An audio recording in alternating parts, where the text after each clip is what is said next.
Hey guys, this is Preeti and welcome back to my channel. Guys, आज हम बात करने वाले हैं एक साउथ कोरियन फिल्म के बारे में जिसका नाम है बेडेविल्ड। ये फिल्म 2010 में रिलीज हुई थी और डायरेक्टर है Jang Cheol Soo. This is one of the best thriller guys. इस फिल्म की IMDb रेटिंग है 7.3 आउट ऑफ 10। इस फिल्म ने कई सारे अवार्ड्स जीते थे और कई सारे अवार्ड्स के लिए नॉमिनेटेड भी हुई थी। इस फिल्म के स्टार्टिंग में हम एक हेवॉन नाम के लड़की को देखते हैं जो शॉल शहर में रहती है और वो एक बैंक में काम करती है। एक दिन वो अपनी गाड़ी में ऑफिस से लौट रही थी। अचानक वो देखती है कुछ गुंडे एक लड़की को मार रहे हैं। वो लड़की चिल्लाकर आते जाते लोगों से मदद मांग रही है, मगर हर कोई सब कुछ देखकर भी अनदेखा कर रहे हैं। एट लास्ट वो लड़की हेवॉन के गाड़ी के पास आकर उससे मदद मांगती है, मगर हेवॉन भी बाकी लोगों की तरह ही उसे अवॉइड करती है। नेक्स्ट डे हम देखते हैं ऑफिस में हेवॉन काम कर रही है और उसका काम है बेसिकली क्लाइंट्स की लोन रिक्वेस्ट एक्सेप्ट करना। और इसी सिलसिले में एक पुअर लेडी उससे मिलने आई है। उन्हें इमीडिएटली एक लोन की ज़रूरत है। उन्होंने पहले ही रिक्वेस्ट की थी और शायद हेवॉन उन्हें लोन दिलवाने की प्रॉमिस भी की थी, मगर अभी वो कह रही है उन्हें ये लोन नहीं मिल सकता। वो लेडी टेंशन में आ जाती है क्योंकि अगर उसे ये पैसा ना मिले तो उसे घर से निकाल दिया जाएगा। वो हेवॉन से बहुत रिक्वेस्ट करती है, मगर हेवॉन का ना का मतलब है ना। वो उल्टा उन्हीं पर चिल्लाने लगती है और सबके सामने उन्हें ह्यूमिलिएट करती है और उन्हें वहां से जाने के लिए कहती है। लेकिन कुछ देर बाद ही उसे पता चलता है उसकी एक कलीग ने उस लेडी को लोन दिलवा दी है। ऑब्वियसली वो लेडी बहुत खुश है और वो उस लड़की को ढेर सारी गुड विशेस दे रही है। ये सब देखकर हेवॉन को लगता है जरूर उसने मैनेजर को मैनिपुलेट की है, नहीं तो इस पुअर लेडी को इतना बड़ा अमाउंट कैसे मिल सकता है। वो डायरेक्टली उस लड़की से कहती है तुम इस तरह से ज्यादा दूर नहीं जा पाओगी। मुझे पता है तुम मैनेजर को सीड्यूस करके अपना काम निपटाती हो, मगर ऐसा ज्यादा दिन तक नहीं चलने वाला। ना वो लड़की कुछ कहती है, ना हेवॉन उसे कुछ कहने का मौका देता है। असल में वो नाराज हो गई थी। उसकी क्लाइंट उसके कलीग को मिल गई, मतलब एक्स्ट्रा पॉइंट्स मिल गया, ये वो डाइजेस्ट नहीं कर पा रही थी। लेकिन बाद में जब वो वॉशरूम में थी उसे अपनी गलती का एहसास होता है और वो उस कलीग को सॉरी वाला टेक्स्ट भी भेजती है। मगर जैसे ही वो बाहर जाने की कोशिश करती है वो देखती है दरवाजा बाहर से लॉक्ड है और उसे बाहर उसी कलीग के शूज नजर आते हैं। बहुत मुश्किल से वो बाहर निकलती है और उस कलीग को सबके सामने थप्पड़ मारती है। उसकी हिम्मत कैसी हुई है उसके साथ ये सब करने की। लेकिन तभी उसे दिखाई देता है वहां पे जो क्लीनिंग लेडी थी उन्होंने भी सेम शूज पहने थे। असल में हेवॉन जब वॉशरूम में गई थी तब वो लेडी भी वहां पर ही थी और उसी की वजह से गलती से वो दरवाजा लॉक्ड हो गया था। इसमें उस कलीग की कोई भी गलती नहीं थी। इनफैक्ट वो तो कुछ जानती भी नहीं थी। हेवॉन की इस शॉर्ट टेम्परमेंट के वजह से ही उसका बॉस उसे बहुत रूडली वार्न करते हैं और उसे कुछ दिनों के लिए छुट्टी लेने के लिए भी कहते हैं। She needs a break. इसी बीच और एक इंसिडेंट भी होता है। उसे पुलिस स्टेशन बुलाया जाता है। असल में वो उस दिन जिस लड़की को देखा था उसका खून हो चुका है और शायद वो जानती है मर्डरर कौन है। वहां पे मौजूद सभी लोग जानते थे, मगर कोई भी गवाही देने के लिए राजी नहीं हो रहे थे। तो हेवॉन ही इस केस की लास्ट विटनेस है। उसके सामने उन दो लड़कों को लाया जाता है, मगर वो उन्हें पहचानने से इनकार कर देती है। उस लड़की को बहुत बेरहमी से मारा गया था। उसके चेहरे पर बहुत सारे घाव थे। उस लड़की के पिता हेवॉन को बहुत बार रिक्वेस्ट करते हैं उनकी मदद करने के लिए, मगर हेवॉन तब भी चुप थी। वो लड़की उसे थ्रेट करते हैं अगर उसने कभी भी इस केस में इंटरेस्ट दिखाई तो उसकी हालत भी उसी लड़की की तरह होने वाली है। वैसे भी हेवॉन बहुत ज्यादा स्ट्रेस्ड आउट हो चुकी थी और शायद उसके लाइफ में ऐसा कोई है भी नहीं जिसके साथ वो अपनी इमोशंस शेयर कर पाए, या फिर है। हम देखते हैं उसे कोई बार बार फोन कर रहा है, कोई लेडी, मगर हेवॉन बहुत रूडली रिप्लाई कर रही है। वो घर लौटती है और उसे किसी बुक नाम से बहुत सारे चिट्ठी मिलती है जिन्हें वो ओपन तक नहीं करती, डायरेक्टली डस्टबिन में फेंक देती है। इसके बाद रात भर वो सोचती रहती है उसे क्या करना चाहिए। Seriously she needs a break.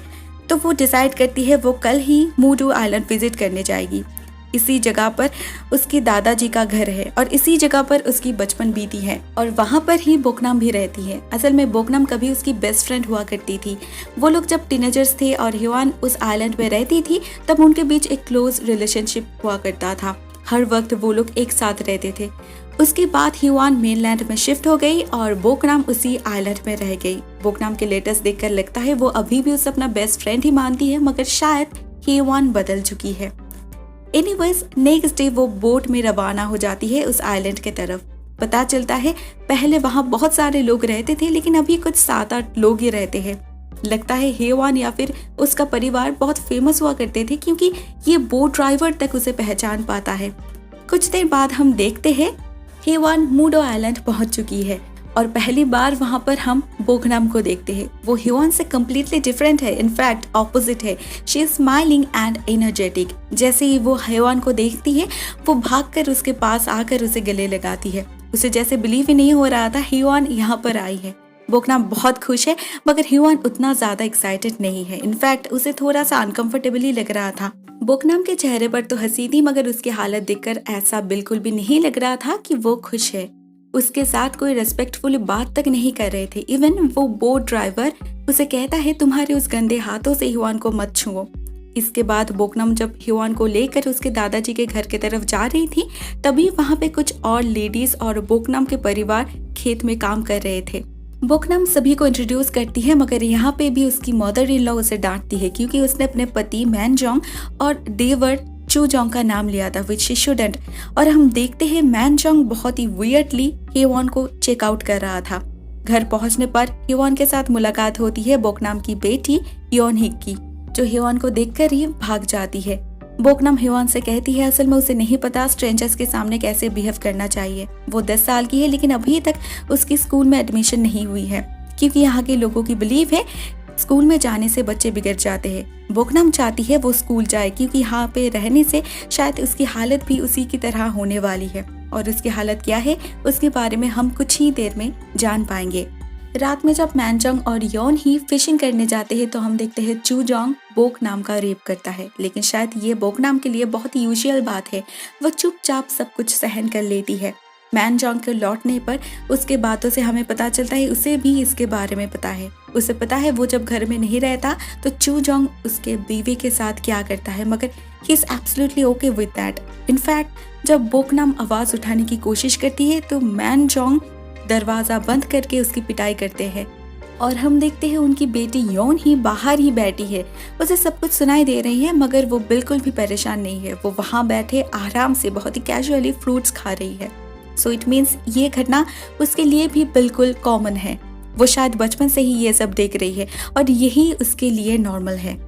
Next day हम देखते हैं मैनजोंग कुछ रिपेयरिंग का काम कर रहा है और उसे असिस्ट कर रही है बोकनम। एक्चुअली 90% काम तो बोकनम ही कर रही है मगर वहाँ पे मौजूद लेडीज के बातों से ऐसा लग रहा था जैसे मैनजोंग ही सब कुछ कर रहा है।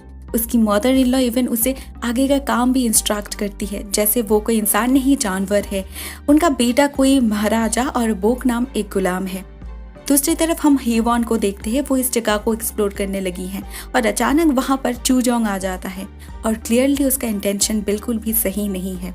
वो बहुत ही क्रिपी वे में उसके तरफ आगे बढ़ रहा था और हम देखते हैं हेवान के हाथ में एक पॉकेट नाइफ है। अगर इस आदमी ने उसे छूने की कोशिश भी की तो वो खुद को प्रोटेक्ट करना जानती है। शायद वो उसे मार नहीं पाएगी लेकिन घायल तो कर सकती है। लेकिन ऐसा कुछ भी नहीं होता क्योंकि वहाँ पर अचानक से योन ही आ जाती है जिससे चूजोंग डर जाता है और वहाँ से भाग जाता है। इसके बाद योन ही और हेवान मिलके कुछ टाइम स्पेंड करते हैं। पता चलता है योन ही के लिए किताबें सिर्फ खिलौना है।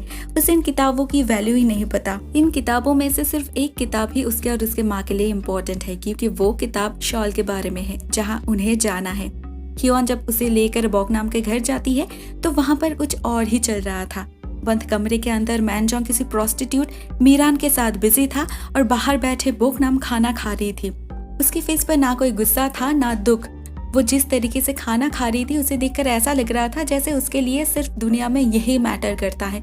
लेकिन जैसे ही वो हेवान के साथ योन ही को देखती है वो जल्दी से उसे भगाने की कोशिश करती है, लेकिन योन ही के बातों से ये लगता है उसे इस लड़की के बारे में पता है। वो पहले भी कई बार यहाँ पर आ चुकी है जो योन ही को बिल्कुल भी पसंद नहीं है। शायद उसे नहीं पता बंद कमरे के अंदर क्या हो रहा है मगर उसे इतना पता है उसके पिता इस लड़की से प्यार कर रहे हैं and she hates of for that. काम खत्म होने के बाद मीरान जब बाहर आती है और बोकनम से बात करती है तो हमें पता चलता है वो दोनों एक दूसरे को बहुत अच्छी तरीके से जानते हैं और मीरान ये भी जानती है बोकनम यहाँ से भागने की कोशिश कर रही है। वो पहले भी कर चुकी है तो वो उसे अपने साथ ले जाने की बात करती है मगर बोकनम इतना सब कुछ सहन करने के बाद भी यहाँ से नहीं जा सकती क्योंकि वो योन ही को अपने पिता से दूर नहीं करना चाहती। बात तो बिल्कुल सही थी मगर शायद इस जगह पर इन इमोशंस की कोई भी वैल्यू नहीं बची थी। कुछ दिन बाद ही उसे मैनचोंग के पॉकेट से योन ही का अंडरवेयर मिलता है, जिसे देखकर वो बहुत डर जाती है। उसे डर था मैनचोंग अपनी बेटी को भी नहीं छोड़ेगा, वो उसे भी अपना हवस का शिकार बनाने वाला है। वो जल्दी से योन ही के पास जाती है तो वो और भी ज्यादा हैरान हो जाती है, क्योंकि योन ही मेकअप कर रही थी। इस बच्ची को मेकअप के बारे में कुछ नहीं पता, मगर फिर भी वो भूतनी बन के बैठी थी, क्योंकि उसकी सोच ये है मीरान मेकअप करती है, वो खूबसूरत है, इसीलिए मैनचोंग उसे प्यार करता है। और सबसे हैरानी की बात ये है, ये मेकअप आइटम्स उसे मैनचोंग हिला कर दिया है। बोकनाम उसे समझाने की बहुत कोशिश कर रही थी, ये प्यार वो प्यार नहीं है, मगर तभी मैनचोंग वहाँ पर आ जाता है और उसे लगता है ये दोनों इन आइटम्स को लेकर झगड़ रहे हैं। थैंक गॉड उसे कुछ नहीं पता चला। उसे नहीं पता चला बोकनाम को उसके गलत इंटेंशंस के बारे में सब कुछ पता चल चुका है। वो बोकनाम को रूम से जाने के लिए कहता है और बोकनाम जैसे ही जाने लगती है वो देखती है मैनचोंग अपने ही बेटी को गलत तरीके से छू रहा है। इसे देखकर बोकनाम खुद को रोक नहीं पाती और वो एक सिकल उठा लेता है, लेकिन जैसे ही वो आगे बढ़ती है वो देखती है सब कुछ बिल्कुल नॉर्मल है, ट्रूली नॉर्मल है। एक बच्ची अपने पिता के गोद में बैठी है, बस इतना ही। उस वक्त के लिए तो वो खुद को संभाल लेती है, मगर वो जानती है वो जो सोच रही है वो गलत नहीं हो सकती। आज या फिर कल मैनचोंग योनी को भी एक्सप्लॉइट करने वाला है और माँ होकर बोकनाम ये सब सहन नहीं कर पाएगी, तो वो हियोन से मदद मांगती है। हियोन भी पैकिंग कर रही थी क्योंकि उसे कल ही वापस जाना होगा। उसे अपने बॉस से मैसेज मिला है, उसे सैक कर दिया गया है, तो वैसे ही वो बहुत ज्यादा टेंशन में थी। और उसके बाद जब बोकनाम उसे ये सब बताती है तो वो बिल्कुल भी बिलीव ही नहीं करती। उसे लगता है बोकनाम झूठ कह रही है क्योंकि उसे मेनलैंड में जाना था एट एनी कॉस्ट। बोकनाम उसे समझाने की बहुत कोशिश करती है, उसे ना सही मगर योनी को वो एटलीस्ट उसके साथ ले जाए, मगर हियोन डायरेक्टली मना कर देती है। और हम देखते हैं बाहर से कोई लेडी उनके बातों को ओवरहियर कर रही है। नेक्स्ट डे रवाना होने से पहले हियोन योनी से मिलने जाती है तो वो नोटिस करती है योनी बहुत अजीब तरीके से बिहेव कर रही है। एक्चुअली वो बार बार हियोन के चेस्ट पर हाथ दे रही थी। पूछने पर वो कहती है वो ऐसा कर रही है क्योंकि एक लड़की को इस तरह से ही प्यार किया जाता है। और जब हियोन उससे ये पूछता है क्या तुम्हारे पिता भी तुमसे इस तरह से ही प्यार करते हैं, तो योनी के फेस पर एक बहुत ही वियर्ड स्माइल थी। वियर्ड इन द सेंस एक 10 साल के लड़की के फेस पर इतना फ्लर्टेशियस स्माइल बहुत ही ज्यादा डेंजरस लग रही थी। हियोन वाज शॉक्ड, लेकिन उस लड़की को देखकर ऐसा लग रहा था वो इसका मतलब जानती है और इसका मतलब हाँ है। हियोन को शक होता है शायद बोकनाम सच कह रही थी। तभी वहाँ पर बोकनाम की सास आ जाती है और वो योनी को वहाँ से जाने के लिए कहती है। मौका देखकर हियोन उनसे बात करने की कोशिश करती है, मगर वो डायरेक्टली कहती है बोकनाम एक झूठी है और झूठ कहना उसकी आदत है। वो तो एक भिखारन थी, मेरे बेटे ने उसे पनाह दी थी। योनी उसकी बेटी तक नहीं थी, फिर भी वो उसकी परवरिश कर रही है। एक इतना अच्छा इंसान कैसे कुछ गलत कर सकता है। तो उनका कहने का मतलब ये था योन ही बोकनाम की बेटी है मगर मैनजूंग की नहीं। तो यहाँ पर वो बोकनाम को कैरेक्टरलेस भी कह रही थी।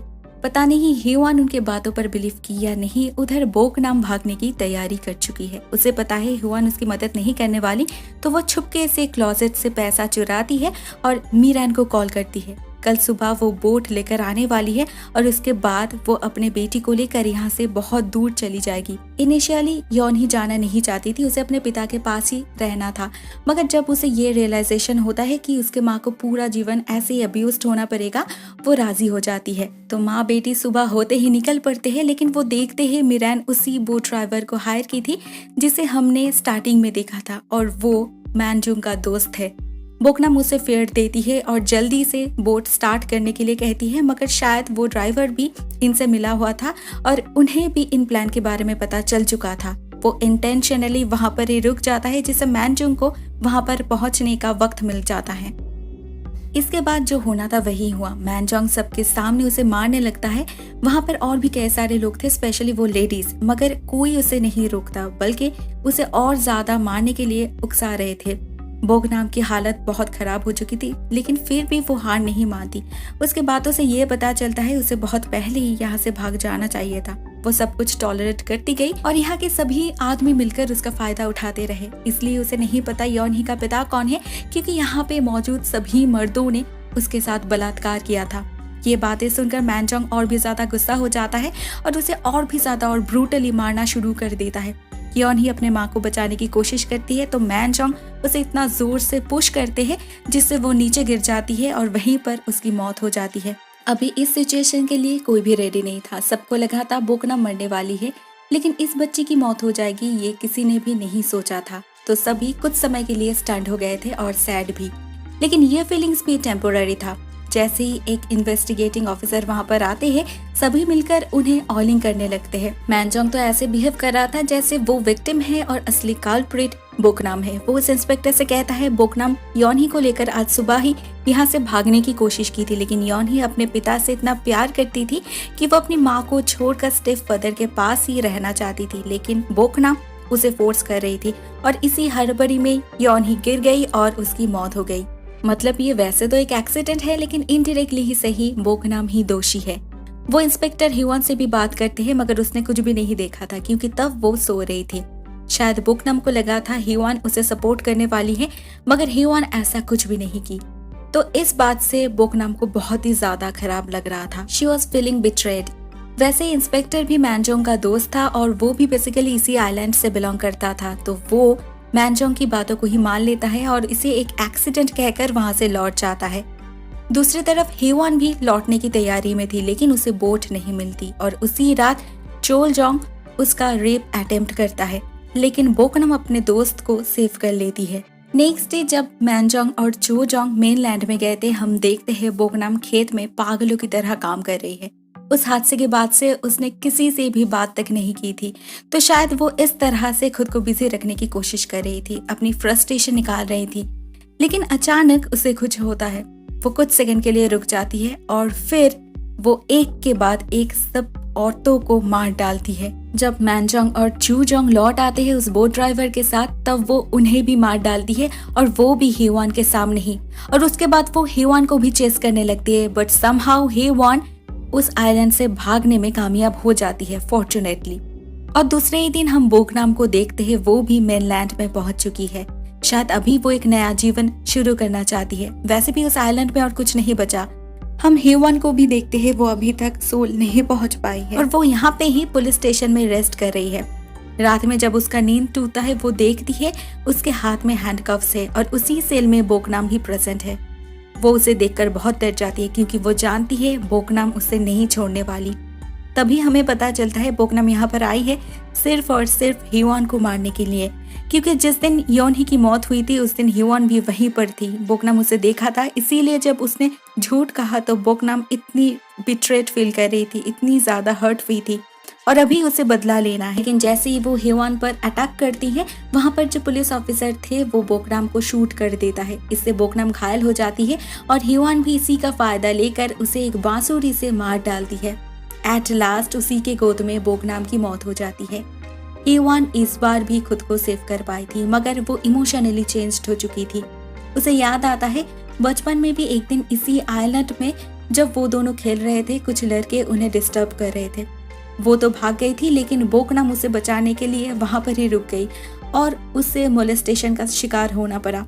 ह्यूआन सिर्फ देखते ही रह गई। वो तब भी कुछ नहीं कर पाई थी और आज जब बोकनम को उसकी सबसे ज्यादा जरूरत थी, तब भी वो सिर्फ अपने सेफ्टी के बारे में ही सोच रही थी। ये रियलाइजेशन उसे एंटायरली चेंज कर देता है। यहाँ से जब वो निकलती है वो बदल चुकी थी। She is a completely new person. वो सबसे पहले पुलिस स्टेशन जाती है और उन गुंडों को आइडेंटिफाई करती है। वो जानती है इसका अंजाम क्या हो सकता है, but now she isn't afraid. वो घर लौट आती है और बोकनम की चिट्ठियों को पढ़ने लगती है और हर एक चिट्ठी में बोकनम की हेल्पलेसनेस झलक रही थी। ह्यूआन ही उसकी लास्ट होप थी, मगर वो कभी ये नहीं समझी। अभी जब वो सब कुछ समझ रही है, बोकनम को फील कर पा रही है, सब कुछ खत्म हो चुका है और इसी गिल्टी फीलिंग के साथ उसे पूरा जीवन बिताना होगा। It is her punishment. Initially हमें लगता है बोकनम एक वीक लड़की है। इस आइलैंड में उसे कितना अब्यूज किया जाता था, ऐसा ह्यूमन बीइंग उसका कोई वजूद नहीं था। उसकी जिंदगी किसी जानवरों से भी बदतर थी और उसे हमेशा उनके साथ ही कंपेयर की जाती थी। लेकिन सब कुछ सहन करते हुए भी वो यहीं पर रह गई क्योंकि उसे बाहर की दुनिया से डर लगता था, फियर ऑफ अननोन। लेकिन फाइनली उसने जब देखा उसकी बेटी की फ्यूचर बर्बाद होने वाली है, तब वो भागने की कोशिश की। अपने एक लौती फ्रेंड ह्यूआन से मदद मांगी, लेकिन वो अपने बेटी को नहीं बचा पाई। इस आइलैंड ने उसे कभी खुशी नहीं दी थी। हमेशा ऑपरेशन, डिस्ग्रेस और अब्यूज यही मिला था उसे इस आइलैंड से, और उसकी बेटी को भी इस आइलैंड ने ही उससे छीन ली थी, तो उसने भी रिवेंज ले ही ली। और ह्यूआन बेसिकली एक सेल्फिश और स्पाइनलेस लेडी थी। उसकी खुद के अलावा उसे और कुछ भी दिखाई नहीं देता था, लेकिन बोकनाम की मौत उसे चेंज कर दी थी और अभी वो कम्प्लीटली एक फियरलेस और इंडिपेंडेंट पर्सन है।